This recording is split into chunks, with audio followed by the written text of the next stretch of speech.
Hey there, and welcome to another Change Catalyst conversation where we talk about anything and everything that has to do with building cohesive, vision-driven teams that make sustainable change happen, even when change seems impossible. I'm Casey Watts, Impact Coach and Consultant, and the host of this show. What I know from experience is that making change happen can be overwhelming if you don't have cohesive, vision-driven teams. No one has a collective understanding of why change should happen or what change to begin first. You notice false starts because a solid action plan hasn't been formed or crafted, or you're met with resistance because you don't know how to motivate such complex people. And that leads to schools remaining in a cycle of stagnancy, experiencing the same problems and ineffectively repeating the same initiatives or programs again and again. And that leads to low morale, burnout, high turnover, and who suffers most? It's our students. But there is a better, more effective way to bring about change in your school that does not deplete the energy of your people. You need a catalyst to help you get a solid start. My goal is to make cohesive, vision-driven school teams a possibility. I help school leaders zoom out to cast vision and then zoom back in to script the critical moves that help teams collectively go farther, faster, and better, even when change seems impossible. Here's what I want to know from you. What is the change that you know needs to happen in your school? What are you hesitant to get rolled out to teams?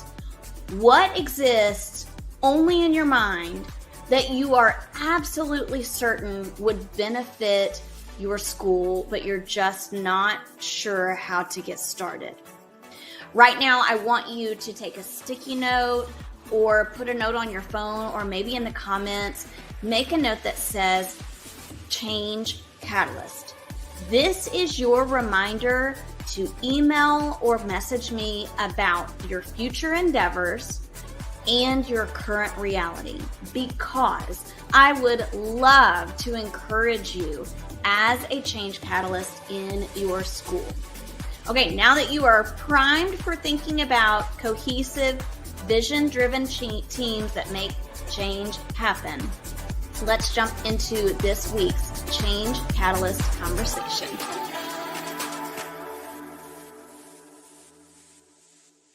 Well, hey there, everybody. Welcome to another Change Catalyst conversation. I'm super excited about tonight's topic.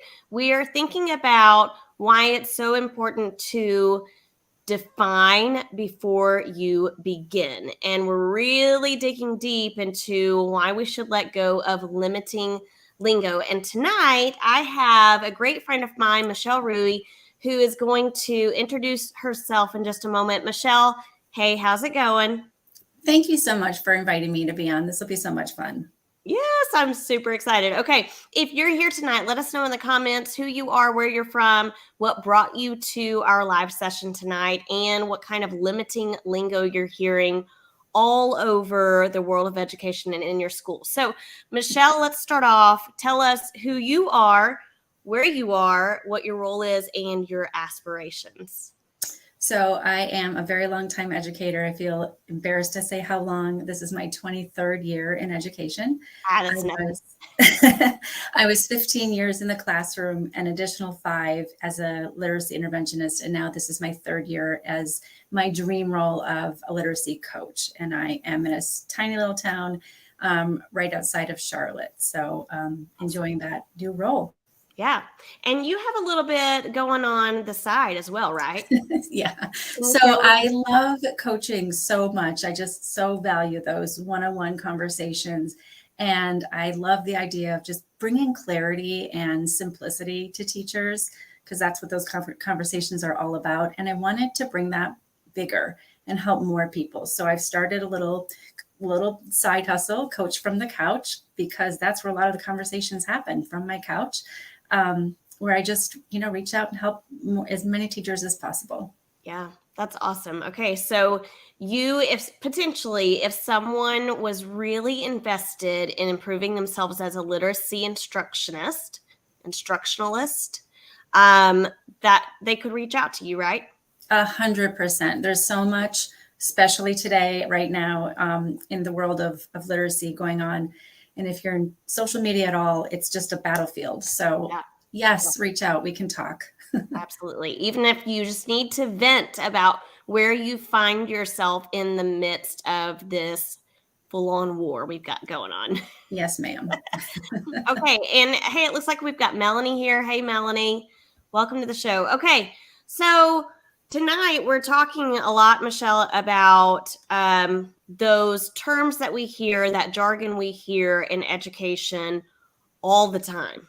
And the reason I included the subtitle, Letting Go of Limiting Lingo, is because it is just lingo. And I feel like oftentimes it limits us from what our full potential could be. And it reminds me of really so many stories, but one story in particular that happened recently. I have friends who live nearby who are from all over. I've got a friend from Michigan. I've got a friend from Mississippi, and then a couple of other really close friends who have grown up in the Texas area nearby. And we had my 40th birthday party here. There was a fire going on in the back. And one of my best friends came to me. She's the one from Mississippi. And she said, hey,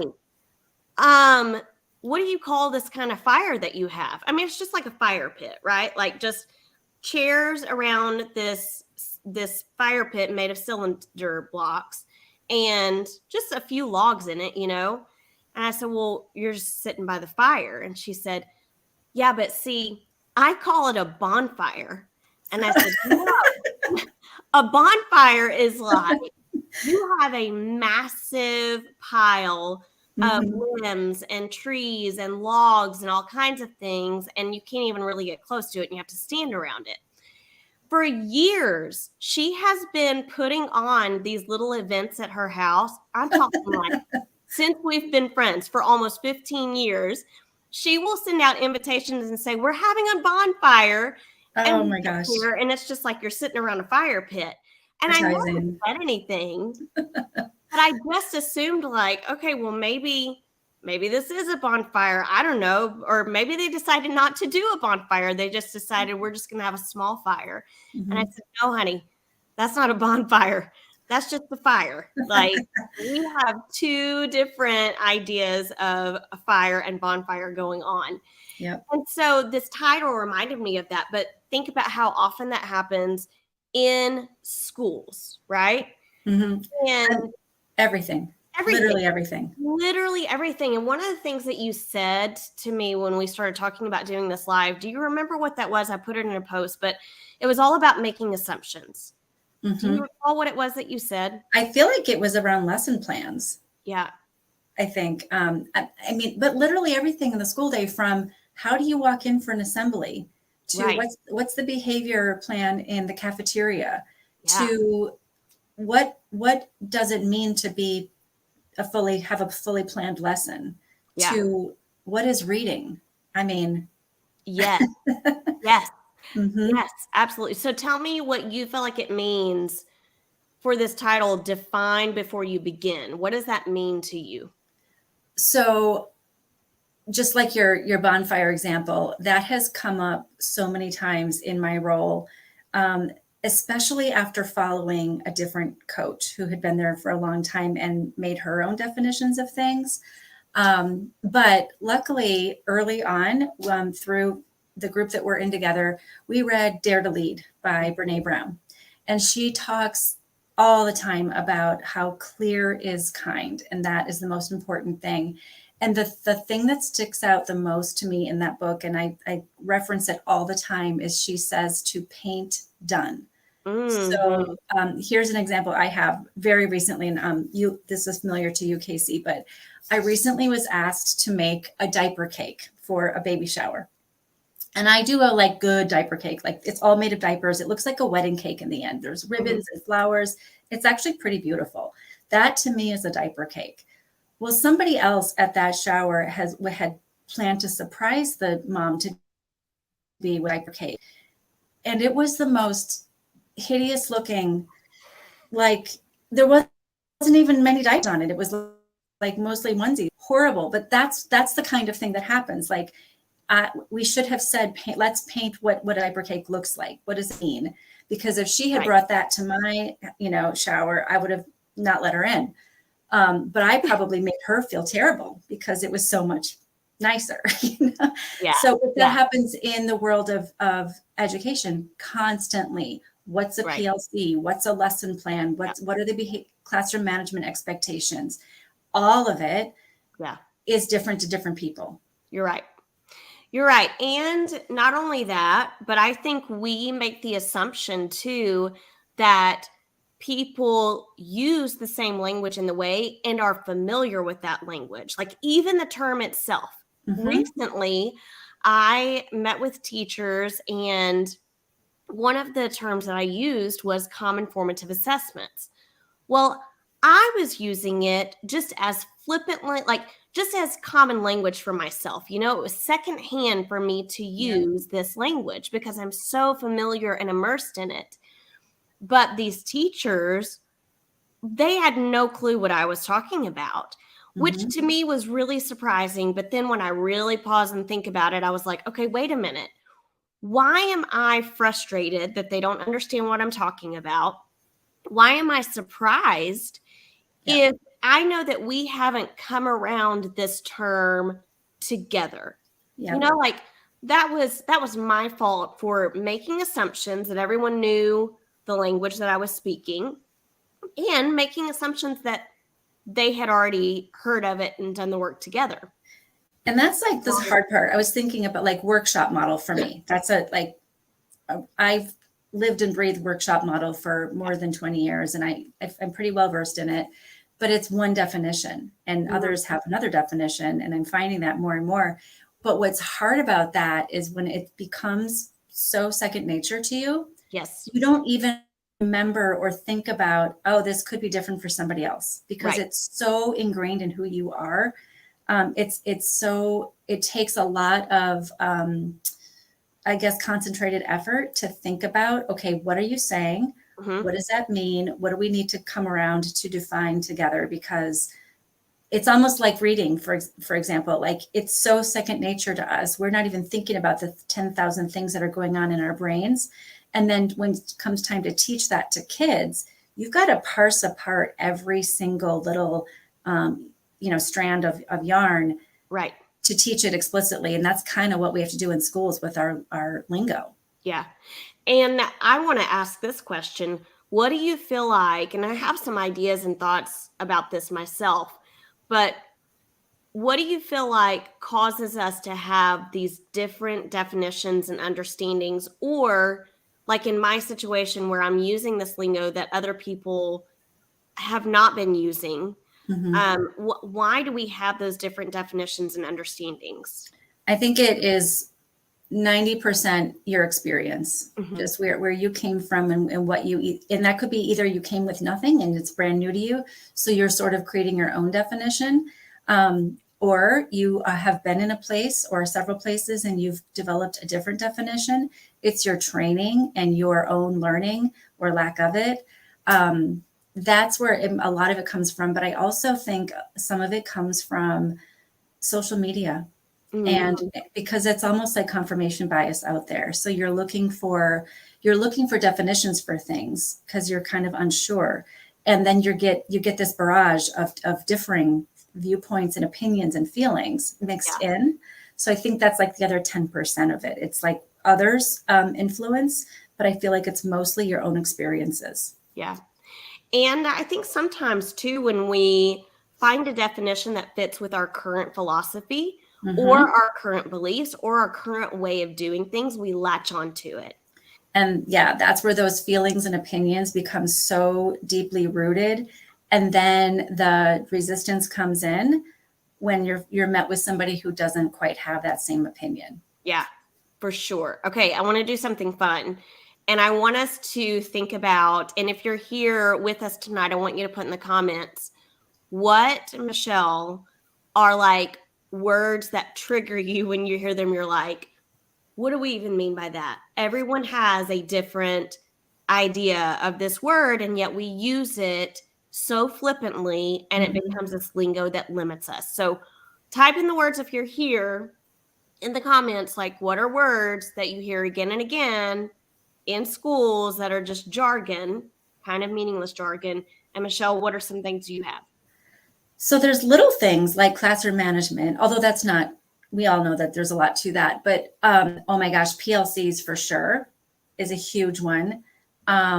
Culture actually is another one. Reading for certain right now, like what is actually reading, comprehension, those kinds of things. But I feel like the more complex the thing, I mean, that makes sense, but the more divided people are on it and the more nebulous that definition actually becomes. So big things like PLCs and reading for us. Yeah, someone said differentiated instruction, big time, or even like tier 1, tier 2. Oh my gosh. What is that? Yeah. And that's so different at different schools. Fluency. Yeah. You said one the other day, I'm going to type it in the chat, but I think I heard you sharing in our group that we're in, fidelity. Oh my gosh. Yes, the word fidelity. That means such different things. If you're admin, if you're a state representative, if you're a classroom teacher, it just means completely different things. And sometimes that really does stand in your own way. Small groups is another one. Those words, when you don't know what they are, or when you have a very narrow definition of them without gaining other perspectives to broaden that definition, it really does limit what you do, especially that word fidelity. Right. Because even when you come together as a group and you're using this lingo, you run the risk every time when you're using it without a common definition or understanding, you run the risk of everyone believing that maybe they're working toward the same vision or goal. But really what's happening is we're working toward different visions and goals because we don't have a common understanding or a common definition that we've worked around together. And I think it's one thing to have even like the dictionary definition behind you, and a totally different thing to have a teacher-led or a group-led definition. Yeah, every school culture is different. Every school's student makeup is different and needs different things. I can tell you right now in my district, what the school beside me needs for their kids is absolutely not what my kids need. Right. And so we can't have that same like fidelity definition. That would be unfair to students and we wouldn't be meeting their needs. So there needs to be flexibility and common, you have to like just ground each other and sort of calibrate what your definition is. Yeah. So let's talk about how we let go of that limiting lingo, because obviously we're not saying we can't use those terms anymore. We shouldn't use those terms. We are not saying that. I think it would be fair to say, though, Michelle, and you can add to this or correct me if I'm wrong, but I believe that our goal would be for people to use those terms intentionally with the work being done behind it, so that your entire organization has a common understanding and you know that you're on the same trajectory towards student success. Yeah, it's a lot about honest and open conversation. And before you get there, there has to be a culture of it being okay to have those open, honest conversations and an expectation that you have those conversations. Right. So that, a lot of this really does start from the top. Yes. It really makes a difference what the whole, value system in a school is and how they display it and live it. because you can say we're a culture of collaboration, but if you're not living it and if you're not really inviting it, then you're not really doing it. Right. Which means we have another term that we would have to come around together, which is collaboration and trust. Like people have different ideas of trust even. So how do we let go of it, or how do we even minimize the large discrepancies between our definitions and understandings? What comes to mind for you? I think it's all about making space for those conversations, first of all, and getting ahead of it by partnering with admin for sure to get on that same page, to say this is important. If we don't get these definitions defined, we're going to move forward and not make any gains. We're going to keep this hamster on a wheel thing going. So I think it starts there, just those from before the whole chaos of the school year even begins. I think it starts there. And then from there, really sending the message to the teachers and inviting them, explaining why that's such a big deal. You got to have the why. I think a lot of times we get so wrapped up in the what and even in the how, we forget about the why. But if you don't come to your why, then you don't really have a common definition at all. You just have like a task list, and that's going to move the needle for kids. Yeah, I love that you said that. I love that you said task list,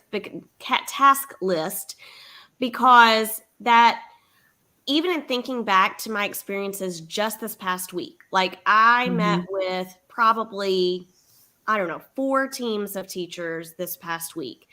And when you said task list, it made me reflect on what that time looked like. And now I'm thinking, man, were there times where we were just checking things off? And I think absolutely yes. Even, I was saying earlier, I shared about that term common formative assessments. Well, it became something that they just embedded into their task list without even knowing what we meant by it, Yeah. And there has to be room for that, because once you have come around the definition and you have decided what to do, then you have to get it done, but it can't come first. Right. Yeah. And aren't we so guilty of just making that the first thing that we do? Like we move right past it, straight into the work. But then it's this constant cycle. It's a vicious cycle, because nobody was clear. And everybody at the table had different, I had a diaper cake, you had a diaper cake, she had a diaper cake, but it was not the same diaper cake. But then we're trying to make this same task list, and only the person making the list is happy. Yes. Yeah, you're right. Oh man, such good stuff. Okay. It kind of makes me think, so my friend who lives in Michigan, and those of us that live in Texas, we have different terms for like soda, and I say, can I get a Coke? Well, we all know I mean Dr. Pepper. What do you mean Coke? You mean Coke, right? Like the actual Coke, because up north they call it soda or pop or whatever. Yes. And, those are 2 totally different terms, but I think even that can happen in education too, where we have two different terms, but we think we mean the same thing, or we have 2 different terms that mean the same thing, but we don't know that they mean the same thing. So it just becomes this discombobulated mess. Well, even think about like SLOs. Yes. As a Northerner who came to the South, I can promise you all have a bunch of weird terms, but for sure, like there's things like that. Like SLOs in Ohio are very different than they are here, or just team meetings. Those are very different, or in observations and expectations and evaluation tools, like literally everything is very different. Yeah. And we don't give time to really just explore those definitions and lay the foundation like we need to. What do you feel like that does, or how does that affect teams in your mind? I think it can really cause a lot of dissension for sure. Yeah. And I think a lot of people sometimes, if you've got that louder voice in the room, they're going to kind of usually take charge a little bit. And the ones who aren't so familiar will kind of step back, and that can really limit them and limit the team, because they're not bringing forth their own gifts and ideas. And that, how do you grow without those conversations? How do you grow? Right. So I think that can be super limiting. You have to be the kind of person who is ready to advocate for your students. Yeah. And because you're ready to advocate for your students, you're taking that courageous step in having the hard conversation about even the terms that we're using, right? Like, hey, I know you're using the term small group. I want to make sure that we all have the same idea and definition about small groups, because in my opinion, or from my perspective, I think I have a different idea of what small group is than you do. That's a hard conversation. That's a huge one. Mm-hmm. Yep. But if we are doing that because we're advocating for our students, then it's a conversation that needs to be had. But it's a conversation that needs to be had with administration, because they cannot expect one thing when they're walking into a classroom for an observation, right? And they see something that they don't believe is small group, for example, and dock somebody. It's got to be very shared. Yeah. And that kind of, you're bringing up another good point, because let's say that person who's the loudest voice in the room has one understanding of the word fidelity, and they have been on that campus longer than most people. And the principal believes that this person has, clearly they have an understanding of this term. They're the loudest voice. Surely they are knowledgeable about this. And then that that becomes this groupthink type of atmosphere. And they're group thinking around the wrong definition behind something. Or groupthink, I see this a lot too, and I've been there. Pretend groupthink, where you nod your head and smile, and then somebody just goes back and shuts their door and does their own thing anyway. Yep, absolutely. Yep. And we can't gain buy-in together. We can't gain trust. And it's funny that we're talking about this, because 2 weeks ago, I did a live with several administrators, principals, assistant principals, a classroom teacher, myself. And one of the things that we talked a lot about was trust. And this idea popped into my mind about trust cycles. Like, you have to get into a cycle of trust in order to build a circle of trust. And without that trust there's no way for anyone to move forward in your organization. Without that trust you can't have the conversations that need to be had. And that's imperative, especially at the beginning of the year or at the beginning of any initiative, to sit down and have those frank conversations. Like, do you mean what I mean when you say this? Yeah. And that comes right back to the culture that's established. Yeah. Because how many times have we been on teams that are super polite with each other, and they might even be friends. Yeah. But they're not having the big conversations because they're afraid to. Right. And I would refer to that as faux collaboration. Like, that's all that's happening there. Yeah. Okay. So I want to ask you this as we start to wrap up our conversation. With so many, because there are so many ambiguous terms, there are terms that are misinterpreted. There are tons of distorted terms in education specifically. Where do we even begin? Like, what would you feel like would be most important? Where would you suggest someone starts? So I feel like there's a couple of steps here. One, separating out, I don't know who said this, Casey. You will know who said this. Who said the thing about move your big rocks first? Ooh. Do you know who said that? I think it was Sherry St. Clair. Maybe. There's so many terms. Like, let's just think about reading, for example. There's reading, there's small group instruction, there's comprehension, there's fluency, then there's inferring, and all these things, so many things. Literacy is huge. You can try to attack them all, or you can sort out what are your biggest rocks. And so by that, I would think about what is the definition of reading first, for me and on our team. So I would sort out what are the big rocks and look at those first, but I wouldn't do it alone. I would do it with your team, with your school, because no matter what definition is out in the public or on social media, it's not going to be the same as what you all come together to use as your definition and your beliefs with your children.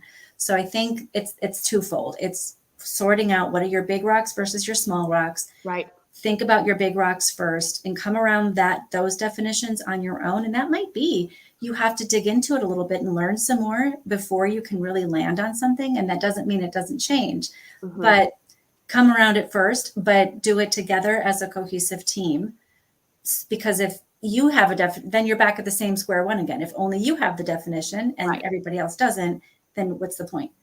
Yep. So that's, I guess, my answer. Yeah. And I want to add to that, because I think it can be done in casual conversation too, or maybe not in casual conversation, but I think it can be done more casually in your moment by moment collaborative work times, because let's say you're in a PLC or you're in a planning meeting or a meeting of any kind, and you get to a term where you find yourself thinking, yes, this sounds right, but I wonder if they have a different understanding of this than I do. Wouldn't it be so easy if we intentionally did this to pause the conversation and say, hey, I just want to be clear that we have the same understanding of this term. When you say this, is this what you mean? And then it opens up opportunities for you to have deeper conversations about those terms to just bring clarity to the table, right? Absolutely. Clear is kind. And everything. I think just being conscious all the time of what is coming out of your mouth and what are you hearing around you, that you could do like a timeout and say, hey, let's get around this a little bit before we keep going. Yes, I love it. And one of the things that you did say was like letting go of all assumptions. I put that in one of the posts. Like, you cannot make an assumption about any term or idea. We cannot make that assumption that people have common understandings. No. And this is something I feel like it's going to be a lifelong thing for me to keep remembering, because like I said, I've been living and breathing literacy for almost 30 years. It's pretty it's part of my blood. But I have to be really intentional about stopping and pausing and seeing where everybody else is on that. Or as a coach, it's going to cause just massive amounts of friction. So I have to be very careful. Yeah, absolutely. So I would say that if you are a listener and you are thinking about like, what are next steps that you could gain from this conversation, what I'm hearing you say, Michelle, is that we want to start with the big rocks first. Right?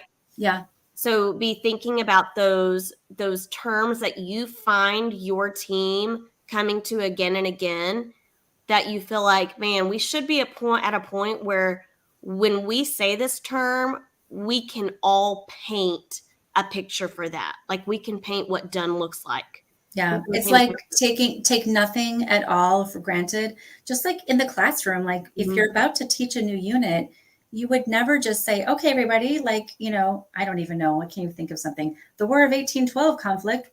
Yeah. Blah, blah, blah, blah, blah. You got to get around what was the conflict first. Understand that. We wouldn't do that to kids, but we just move forward with adults for some reason. We do. We make a lot of assumptions with adults. I do it. I do it all the time. I do it too. I'm terrible. Yeah. And I want to let go of it, but it is hard to let go of it.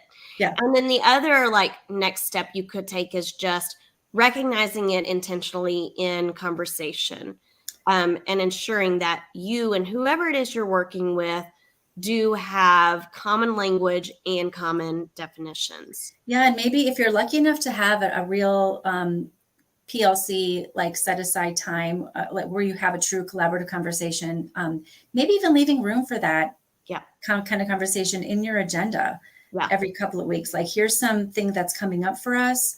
Or just something we're curious about. It could be anything, but just making space for it, I think, is number one. Right. And I'm just going to put a plug there since you said it. If PLC is one of those terms that you find is just a limiting lingo in your school or organization, I have a free Marco Polo Sharecast going on right now. You can find out more about it at bit.ly/PLC Reset. And I give you 4 tips or strategies to completely reset PLCs or start them from scratch, especially if you feel like that's a term that's coming up empty. And I will say a lot of people feel like PLC is just one of those pieces of limiting lingo that we throw around like we all understand what it is. And whoever's watching this, I had no idea she was about to do that. And this is not a commercial for Casey, but I can second this. Like, she is the PLC guru. So if you need some support with that, please reach out to her. I love to talk about it, but I'm going to tell you, I'm going to go a little bit deeper than just like your 4 PLC questions, because there is some deep work that has to happen in order for you to have a truly effective PLC. Mm-hmm. Okay, so we're going to wrap up. And if you are here with us tonight, what I would love for you to do in the comments is just type out what you feel like was most useful for you in our conversation today. And Michelle, I would love for you to share what you feel like you want listeners to take away from our conversation specifically. I think it's to understand that it's normal to have these kinds of conflicts, and that's part of growth, but just being intentional about making space for those conversations and being intentional about your clarity around all the terms that you come across, and just a little at a time. You can't do it all, but just take one step at a time, and you'll grow. You'll move mountains that way. Yeah. So I want to challenge you, listeners, to choose one term. Like, what is the big rock that you want to go back to your school or your team tomorrow? Because tomorrow's Monday. If you're listening to the replay and it's Saturday tomorrow, well, just like lock in your brain, write it down, put it on a sticky note. What is that term you want to come around with your team? Or what is that term that you hear again and again that you're like, okay, when I hear this in conversation, I'm intentionally, even if it causes discomfort, I'm intentionally going to pause and say, hey, can I tell you my perception about this term? Mm-hmm. And get into a conversation about it. That's the groundwork that has to happen. Mm-hmm. Okay, Michelle, tell our listeners where they can find you, because people are going to want to reach out to you. I would love to have these conversations with anybody. So I have a Facebook group. So if you just go to elementaryliteracylessons.com, hopefully if I've done that link right, you'll get led right to that group to join it.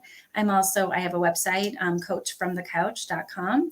And I'm on Instagram quite a bit too. It's coach_from-the-couch. So any of those methods, I'm available. And I can add that to the comments after we get off our live.